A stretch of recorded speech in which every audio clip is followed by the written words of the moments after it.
আজ থেকে তোমাকে কঠিন প্রশিক্ষণ আর অনুশীলনে তৈরি হতে হবে মা। তোমাকে আমি দেশ মন্ত্রে দীক্ষিত করলাম।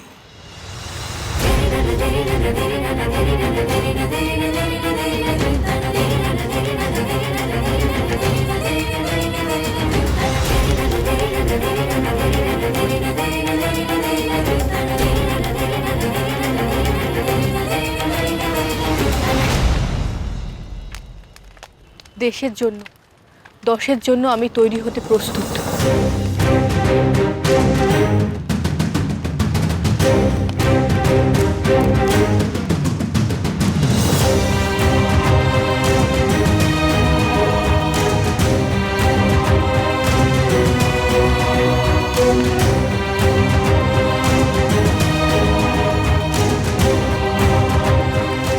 এই তরবারি তোমার হাতে তুলে দেওয়ার যোগ্যতা তোমাকে নিজেই অর্জন করতে হবে মা। তারপরে এর ব্যবহার তুমি কিভাবে করবে সেটা আমি তোমাকে নির্দেশ করব।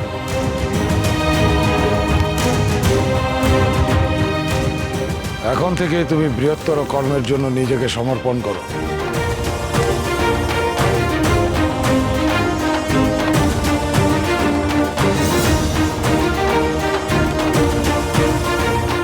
প্রতিটি মুহূর্তে মনে রাখবে তুমি দেশ মায়ের চরণে নিবেদিত। ব্যক্তিগত চাওয়া পাওয়া, সুখ দুঃখ সব এই যজ্ঞের আগুনে পুড়ে শেষ হয়ে গেছে।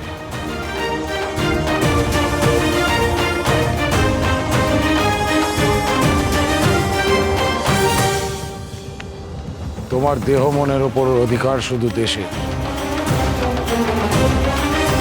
দুষ্টের দমন, সৃষ্টের পালনই হবে তোমার অভীষ্ট। মন্ত্রের সাধন কিংবা শরীর পাতন, এই হোক তোমার প্রতিজ্ঞা।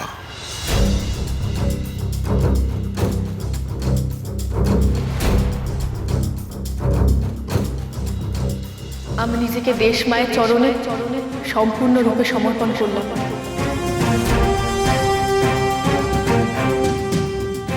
আমার জীবনে শুধু একটাই লক্ষ্য, দেশ ও দশের মঙ্গল।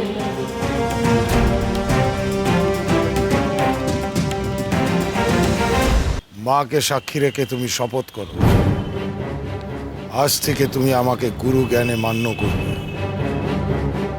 বিনা বাক্যে গুরুর আজ্ঞা পালন করবে।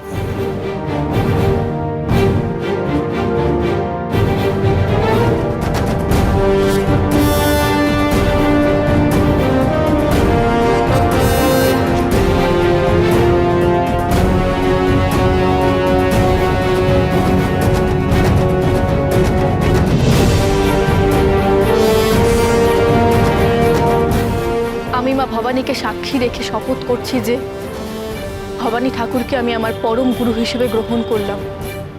তার কথাই হবে আমার কাছে বেদ বাক্য।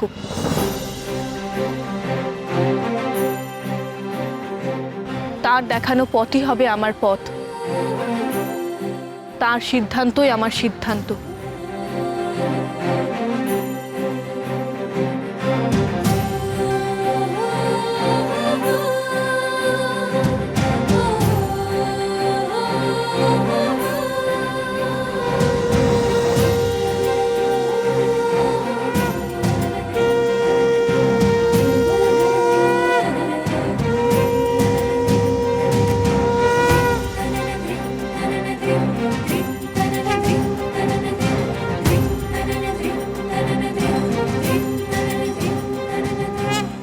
তোমার দীক্ষা সম্পূর্ণ হলো মা। ঈশ্বর তোমার মঙ্গল করুন।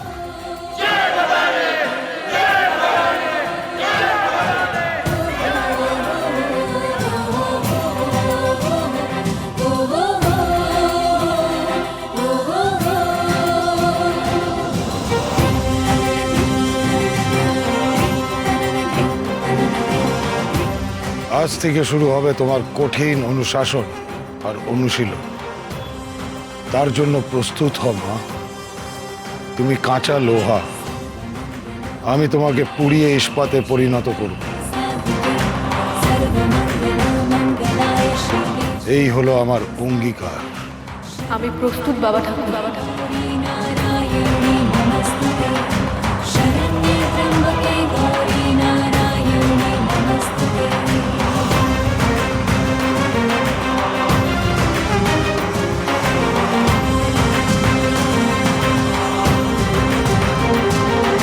सर्वमंगलमंगलाय शिवे सर्वार्थसाधिके सर्वमंगलमंगलाय शिवे सर्वार्थसाधिके शरण्ये त्र्यंबके गौरी नारायणी नमस्तुते शरण्ये त्र्यंबके गौरी नारायणी नमस्तुते शरण्ये त्र्यंबके गौरी नारायणी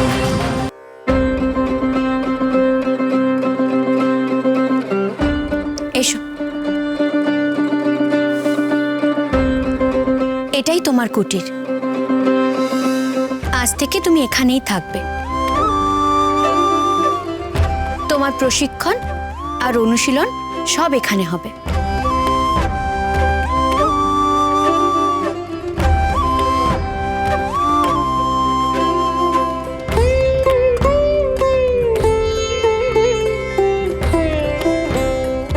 এই নাও, এই জল বাতাসা খেয়ে নিজের উপোস ভঙ্গ করো।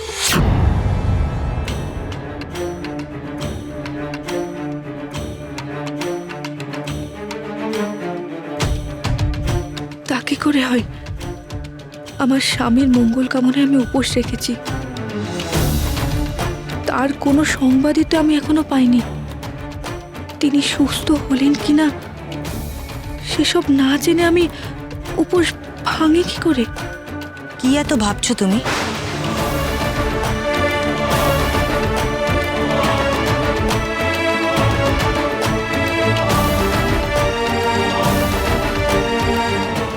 আমি এখন জল বাতাসা খাবো না। খাবো না বললে তো হবে না প্রফুল্ল। কি হয়েছে মা? আমার মা খেতে চাইছে না কেন? দীক্ষা তো সম্পূর্ণ হয়েছে। 3 দিন ধরে নির্জলা উপোস করছে। গোবরার মায়ের কাছে শুনলাম, এখনো পর্যন্ত মুখে কিচ্ছু তোলেনি। এরকম করলে তো অসুস্থ হয়ে পড়বে। দেখো মা, দীক্ষা হওয়ার পর থেকে তোমার অতীত মুছে গেছে, তাই অতীতের কারো সঙ্গে তোমার কোনো সম্পর্ক নেই। কারোর মঙ্গল কামনার জন্য তুমি উপোস রাখতে পারো না।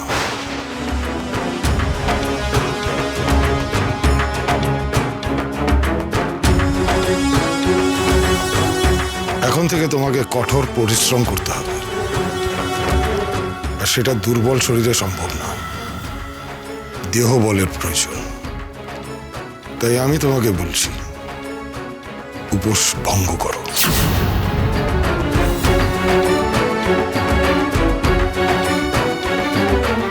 কি করি এখন? একদিকে গুরুর আদেশ, আরেকদিকে স্বামীর সুস্থতা। কোনটা বেছে নেব আমি? কি করে বা বাবা ঠাকুরকে বলি যে আমি কেন উপোস ভাঙতে পারছি না? হেমা বিশালাক্ষী, একটা উপায় করে দাও মা। আমি অবাক হয়ে যাচ্ছি প্রফুল্ল, তুমি গুরুর আদেশ অমান্য করছো কি করে? তুমি জানো এই কারণে তোমার কঠোর শাস্তি হতে পারে।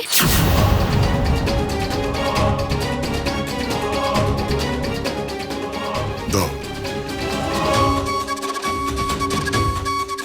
এই নাও মা, খাও।